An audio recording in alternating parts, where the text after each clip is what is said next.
Zola was a woman of incomparable grace. Her beauty whispered about in every marketplace. But Zola's heart was a labyrinth of mirrors. She saw only herself and cared for nothing but the tributes she could extract from others. She moved through the world as a weaver of illusions, crafting a different truth for every heart she intended to break. First, there was Kwesi, a man of the earth whose hands were calloused from building the city's foundations. To him, Zola was a gentle dove.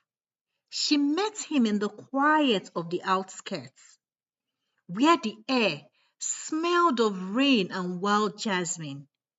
She promised him a life of simple devotion, accepting his humble gifts, all while plotting how to use his steady loyalty as a safety net for her more ambitious schemes.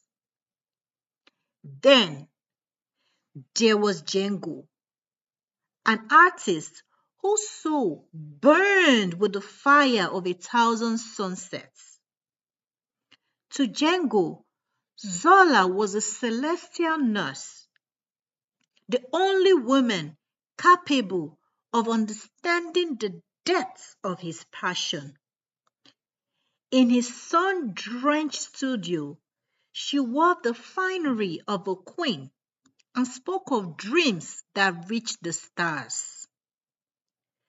She fed his fire with whispered lies, letting him believe he was the only one who truly saw the woman beneath the jewels. Finally, there was Tabo, a man of immense wealth and political power. To Tabo, Zola was the ultimate trophy, a woman whose prestige matched his own. She greeted him in the gilded halls of high society, her voice like honey and her ambition as sharp as a spear. She convinced him that together they would rule Orizu, blinding him to her deceits with the glare of the diamonds he draped around her.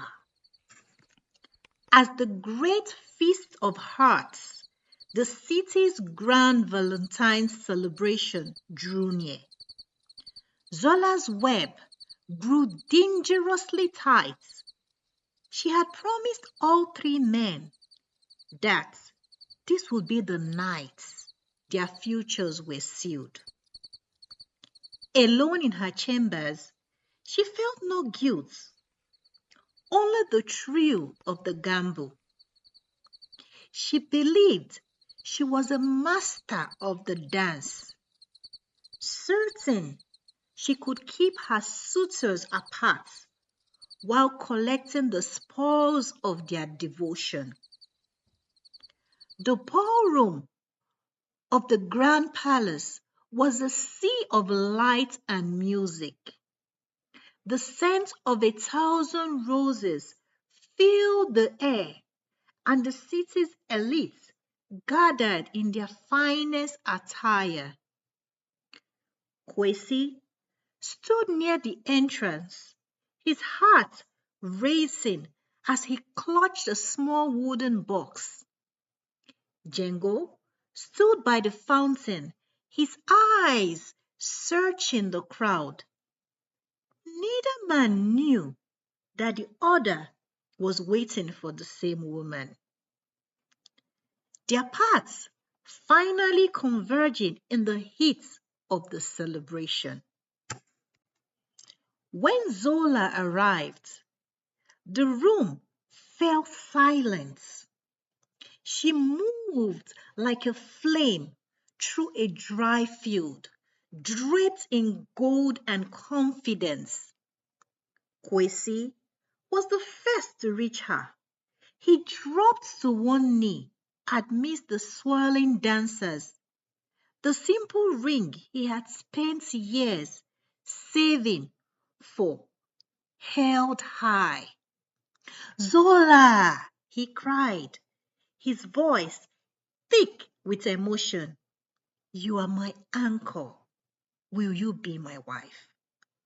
Zola smiled, her hand reaching out to accept, her eyes already scanning for her next move. "Wait!" The shout rang out as Django pushed through the crowd, his face pale with shock. He looked from Kwesi's ring to Zola's face, the truth beginning to dawn like a cold winter morning. "Zola, what is this?" he demanded, his voice trembling with betrayal. "You told me I was the only one. You told me we were destined." The music faltered and the guests began to whisper, their eyes darting between the two men and the frozen woman. The chaos reached its peak as Tabo stepped forward, his guards clearing a path. He looked at the scene with a cold, terrifying fury. He realized that the woman he had intended to crown was nothing more than a common thief of hearts. "Enough!" Tabo roared, his voice silencing the room. He snatched the diamond bracelet from her wrist. "You are a creature of shadows, Zola. There will be no proposal tonight, only the reckoning of your lies." The men turned their backs, leaving their broken promises on the cold marble floor. Zola stood alone as the lights of the palace seemed to dim around her. Her beauty remained, but her power was gone. The city would never forget the woman who built a throne on a foundation of sand. She learned too late that a lie may travel 1,000 miles, but the truth will always overtake it in a single step.